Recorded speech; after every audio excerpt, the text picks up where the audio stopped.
அனைத்து பார்வையாளர்களுக்கும் வணக்கம். தற்போது நீங்கள் சண்டிலிப்பாய் எரிபொருள் நிரப்பு நிலையத்தின் முன் காணப்படும் நீண்ட வரிசையை பார்த்து கொண்டிருக்கிறீர்கள்.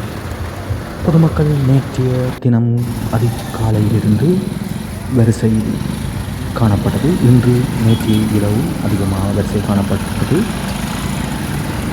ஆனாலும் இன்னும் பௌசர் இன்று வருகை தரவில்லை.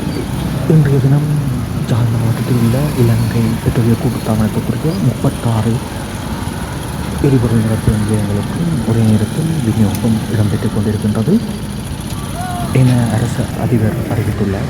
இன்றைய தினம் மட்டும் யாழ்ப்பாணம் மாவட்டத்திற்கு 3,10,200 லிட்டர் பெட்ரோல் விநியோகிக்கப்பட உள்ளது. இருந்தும் வரிசை குறைவானதாக தெரியவில்லை. QR நடைமுறையை கொண்டதாக விடட்டு யாழ்ப்பாணத்தில் பெட்ரோலை கட்டுப்படுத்த முடியாது.